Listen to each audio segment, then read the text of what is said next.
എല്ലാവർക്കും നമസ്കാരം മക്കളെ. ഇന്ന് ഞാൻ നിങ്ങളുമായിട്ട് ഷെയർ ചെയ്യുന്ന കണ്ടില്ലേ, മത്തങ്ങ കൊണ്ടൊരു രുചികരമായിട്ടുള്ളൊരു കറിയാണിത്. മത്തങ്ങ എന്ന് പറയുമ്പം വളരെയേറെ ആരോഗ്യ ഗുണങ്ങളുള്ളതാണ്. മിക്ക ആൾക്കാർക്കും ഈ മത്തങ്ങയോട് അത്ര താല്പര്യമില്ലാത്തവരാണ്.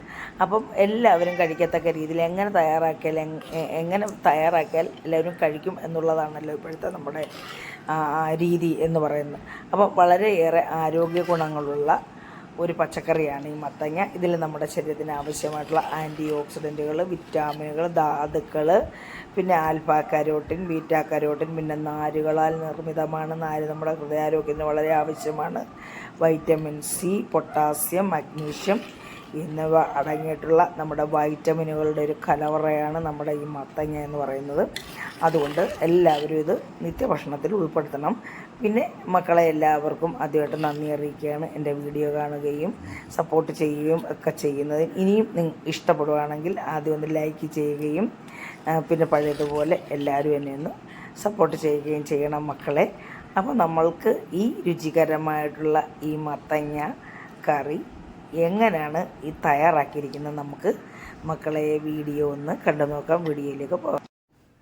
അതിനായിട്ട് ഞാനിവിടെ എടുത്തിരിക്കുന്നത് ഒരു 1/2 കിലോ തൂക്കത്തിലുള്ള ഒരു നല്ല അധികം മൂക്കാത്ത ഒരു മത്തങ്ങ ആണ് എടുത്തിരിക്കുന്നത്. പിന്നെ ഒരു സവാളയും എടുത്തിട്ടുണ്ട്.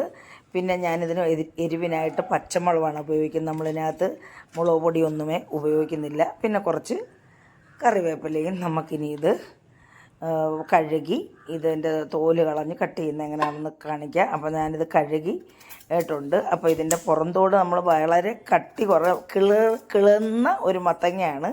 അപ്പോൾ നൈസായിട്ട് നമ്മളിത് മേൽഭാഗം മാത്രം അധികം ഡീപ്പല്ലാത്ത രീതിയിൽ ഇതിങ്ങനെ ചെത്തിയെടുക്കണം. പിന്നെ നമ്മുടെ വീട്ടിലുണ്ടാവുകയാണെങ്കിൽ നമ്മൾ ചെത്തേണ്ട കാര്യമില്ല, കിളർന്ന് മത്തങ്ങ ചെത്തേണ്ട കാര്യമില്ല. അപ്പോൾ ഇതേ രീതിയിൽ നമുക്ക് കട്ട് ചെയ്ത് ഞാനെടുത്ത് ആണ് ചെത്തിയത്. അപ്പം ബാക്കി നമുക്കാണ്ട് ഇതേ രീതിയിൽ സ്ക്വയറായിട്ട് നമുക്കൊന്ന് കട്ട് ചെയ്ത് കഴുകിയാണ് കൊണ്ടുവന്നത് കേട്ടോ. സ്ക്വയറായിട്ട് നമ്മുടെ സൗകര്യപ്രദമായിട്ട് സാമാന്യം വലിയൊരു കഷ്ണങ്ങളാവത്തക്ക രീതിയിൽ കട്ട് ചെയ്ത് നമുക്കെടുക്കാം. പിന്നെ ഈ സവാളയും കണ്ട് ഇതേ രീതിയിൽ 4ആയിട്ട് നമ്മൾ കീറിയിടുകയും കുറുകയും കീറിയിട്ട് ഇതേ രീതിയിൽ മൊത്തം നമുക്കിത് കട്ട് ചെയ്തെടുക്കാം. അതുപോലെ തന്നെ പച്ചമുളകും നീളത്തിൽ ഞാൻ കട്ട് ചെയ്തെടുത്തിട്ടുണ്ട്. സവാളയും ഇതേ രീതി കട്ട് ചെയ്തെടുത്തിട്ടുണ്ട്. അപ്പം നമുക്കിനി ഇത് ഞാൻ മൺചട്ടിയിലാണ് ഞാൻ കറികളെല്ലാം സാധാരണ വെക്കാറ് കേട്ടോ. നമ്മൾ മൺചട്ടിയിൽ വെക്കുമ്പോൾ രുചിയും ഗുണവും നമ്മുടെ ആരോഗ്യത്തിനും പ്രശ്നമൊന്നും വരത്തില്ല. അപ്പോൾ നമ്മളിതിലേക്ക് ആവശ്യത്തിന് കാൽ സ്പൂൺ മഞ്ഞൾപ്പൊടിയും പിന്നെ ഒരു 1/2 ടീസ്പൂൺ ഉപ്പും കൂടെ ചേർത്താണ് ഞാനിത് അടുപ്പ് വെച്ച് നമ്മളിത് വേവിക്കാൻ വെക്കുന്നത്. എന്നിട്ട് ഇതിന് ആവശ്യത്തിനുള്ള വെള്ളവും ഒഴിച്ചു കൊടുക്കും. ഒന്നും നിൽക്കണ്ട, ഇത് വേവാനുള്ള വെള്ളം നമ്മുടെ വെജിറ്റബിളിൻ്റെ അടിയിൽ നിന്നാൽ മതി വെള്ളം. അപ്പോൾ നമുക്കിത് അടുപ്പിൽ അടച്ച് വെച്ച് നമുക്കിത് വേവിച്ചെടുക്കണം. ഈ സമയത്ത് ഞാൻ തേങ്ങയൊക്കെ ചിരകി എടുത്തുകൊണ്ട് വന്നിട്ടുണ്ട്. നമ്മളിതിലേക്ക് ഒരു 3-4 ചെറിയ ഉള്ളിയും പിന്നെ ജീരകവും കൂടെ, മഞ്ഞൾ നമ്മൾ ചേർക്കത്തില്ല. ഇതിൻ്റെ ആ കളറെന്ന് പറയുമ്പോൾ ആ മത്തങ്ങയെ ചേർത്തിക്കുന്ന മഞ്ഞളും കൂടെ ചേർന്നുള്ളൊരു കളറാണ്. അപ്പോൾ നമ്മുടെ തേങ്ങ ചേർക്കുമ്പോൾ ഒരു നല്ലൊരു യെല്ലോ കളർ. അപ്പം നമ്മളിതിന് എരിവിനായിട്ട് ഒരു പച്ചമുളകും കൂടെ അരയ്ക്കാനായിട്ടും കൂടെ ചേർക്കുന്നുണ്ട്. ഇതിലേക്ക് ഒരു 1/4 സ്പൂൺ ജീരകവും പിന്നെ ആവശ്യത്തിന് വെള്ളവും ചേർത്താണ് നമ്മളിത് നല്ല പേസ്റ്റാക്കി പിന്നെ നമ്മൾ അരച്ചെടുക്കും. അതിനുശേഷം നമ്മുടെ വെജിറ്റബിൾ കണ്ട വെന്തോന്ന് നോക്കുവാണ്. അപ്പോൾ നന്നായിട്ട് വെന്തിട്ടുണ്ട്. നമുക്കിത് കുറച്ച് നേരം കൂടെ നമ്മൾ അരപ്പ് അരച്ചുകൊണ്ട് വരുന്നത് നമുക്കൊന്ന് അടച്ചു വെക്കാം. അപ്പോൾ നമ്മുടെ അരപ്പെല്ലാം ഞാൻ അരച്ച് കൊണ്ടുവന്നിട്ടുണ്ട്. കണ്ടല്ലേ, നമ്മളിത് ചെറുതായിട്ടൊന്ന് അങ്ങനെ അധികം അങ്ങ് ഉടച്ചു കൊടുക്കണ്ട. അടിയിലൊന്നും പിടിച്ചിട്ടുമില്ല. അധികം ഉടച്ചു കൊടുക്കണ്ട. നമുക്കൊരു കഷ്ണം കിട്ടണമല്ലോ. നമ്മൾ കറി കൂട്ടുമ്പോൾ ഒരു കഷ്ണം കിട്ടണം. പിന്നെ കഴിക്കാത്ത കുട്ടികളാണ് നമുക്ക് ഉടച്ചു കൊടുക്കുന്നതിന് കുഴപ്പമില്ല. അപ്പോൾ നമ്മുടെ ഫൈൻ പേസ്റ്റാക്കി അരച്ച അരപ്പൊന്ന് ഒഴിച്ചു കൊടുത്തിട്ട് നമ്മളിതൊന്ന് അടച്ചു വെക്കണം കേട്ടോ. ഒരു മിനിറ്റ് ഒന്ന് അടച്ചു വെക്കണം. എങ്കിലേ നമ്മുടെ ഇതിൻ്റെ ഈ തേങ്ങയുടെ പച്ചമണവും ആ ഉള്ളിയുടെ ചൊവയും ഒക്കെ ഒന്ന്, അല്ലെങ്കിൽ ഒരു വല്ലാത്ത ചൊവയായിരിക്കും കേട്ടോ. അത് ഞാൻ അടച്ചു വെച്ചത് കാണിക്കാൻ വിട്ടുപോയി. അടച്ചു വെച്ചിട്ട് ഞാൻ പിന്നെ ഇത് കണ്ട കൂട്ടി ഇളക്കി. നമ്മൾ തേങ്ങയൊക്കെ അരച്ച് ചേർത്ത് കഴിയുമ്പോൾ പിന്നെ അങ്ങ് പിന്നെ ആദ്യം വേവിക്കരുതെന്നൊക്കെ പറയാറ്. അന്നേരം നമ്മുടെ ഈ അരപ്പ് പിരിഞ്ഞു പോകുമെന്നൊക്കെ പറയും. പക്ഷേ അങ്ങനൊന്നും ഇല്ലെങ്കിൽ നമ്മൾ കൈവിടാതെ ഇങ്ങനെ അങ്ങ് ഇളക്കിക്കൊണ്ടേയിരിക്കണം. നമ്മുടെ ഈ വെയിൽ അടിക്കുന്നതുകൊണ്ടാണ് ആ കളർ അങ്ങനെ. പിന്നെ നമ്മളിതിൻ്റെ പുളിക്ക് ആവശ്യമായിട്ട് ഞാൻ ഒരു ചെറിയ നെല്ലിക്ക വലുപ്പത്തിൽ പുളി എടുത്ത് വെള്ളത്തിൽ കുതിർത്ത് വച്ചിട്ടുണ്ടായിരുന്നു. അത് ഞാൻ ഒഴിച്ചു കൊടുത്തു. പിന്നെ നമുക്ക് ആവശ്യത്തിന് ഉപ്പ് നോക്കിയിട്ട് ഉപ്പ് ഇട്ട് കൊടുക്കുക, ആവശ്യത്തിന് ഉപ്പിട്ട് കൊടുക്കാം. ഞാനിപ്പോൾ ഒരു അര ടീസ്പൂൺ ഉപ്പും കൂടി ഇട്ട് കൊടുത്തു. ഇനി നമുക്ക് വേണമെങ്കിൽ വീണ്ടും ചേർക്കാം. അപ്പോൾ ഞാനിത് കൂട്ടി യോജിപ്പിക്കുകയാണ്. വളരെ മണവും നല്ല ടേസ്റ്റുമാണ്. എല്ലാം കൂട്ടി ഇളക്കി ആ വെയിലിൻ്റെ വെട്ടം കൊണ്ടാണ് ആ കളർ അങ്ങനെ ഇരിക്കുന്നത് കേട്ടോ. വളരെ രുചികരമായിട്ടുള്ള ഒരു കറിയാണിത്. അപ്പോൾ നമ്മളിങ്ങനെ കൈവിടാതെ ഞാൻ ഇളക്കിക്കൊണ്ടിരിക്കുകയാണ്. കുത്തി തിളച്ചാൽ നമുക്ക് പിരിഞ്ഞു പോവും എന്നാ പറയാറ്. പക്ഷേ ഇതൊന്നും പിരിഞ്ഞൊന്നും പോയിട്ടില്ല. നല്ല കണ്ടില്ലേ, നല്ല ഫോമായിട്ട് നല്ല സ്മൂത്തായിട്ടുള്ള നല്ല കൊഴുത്ത ചാറോടുകൂടിയുള്ള ഒരു കറിയാണിത്. വളരെ രുചിയാണ്. ഇപ്പോൾ തന്നെ നല്ല ടേസ്റ്റ് ഉണ്ട് കേട്ടോ. ഞാൻ ഉപ്പ് നോക്കിയിരിക്കുകയാണ്. ഇളക്കുന്ന കൂട്ടത്തിൽ തന്നെ ഞാൻ ഇടയ്ക്കിടയ്ക്ക് കയ്യിലോട്ടൊഴിച്ച് ഉപ്പ് നോക്കുന്നുണ്ട്. ഇനി നമുക്ക് കടുക് താളിക്കാം. അപ്പോൾ നമ്മുടെ കറിയെല്ലാം പച്ചമണമൊക്കെ മാറിയെല്ലാം പാകമായി.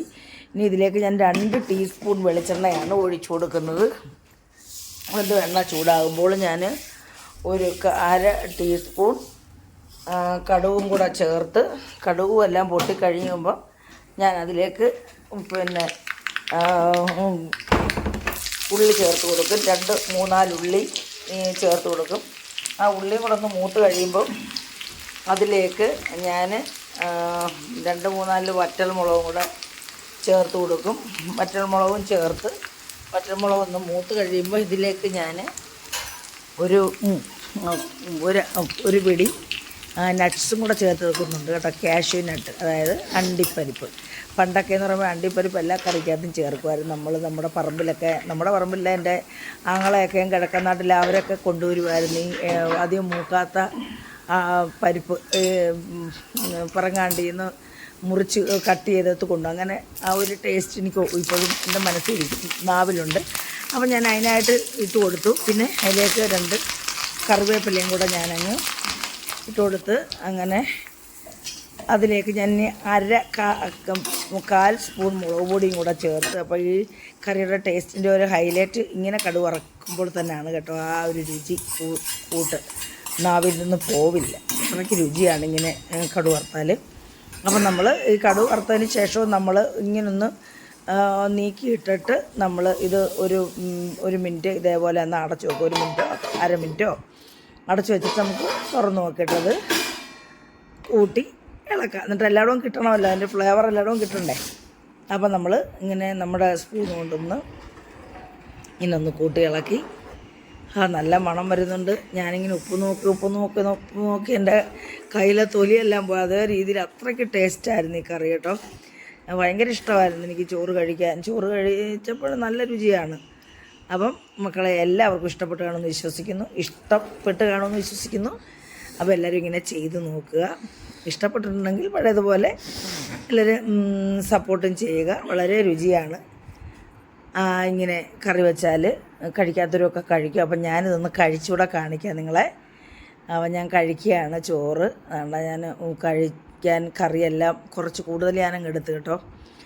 അത്രയ്ക്ക് രുചി, നല്ല ടേസ്റ്റാണ്. എന്നിട്ട് ഞാൻ അതും കൂട്ടി ചോറ്, അതാണ് ഞാനിന്ന് ചോറിനകത്ത് കൂടുതൽ കൂട്ടിയത്.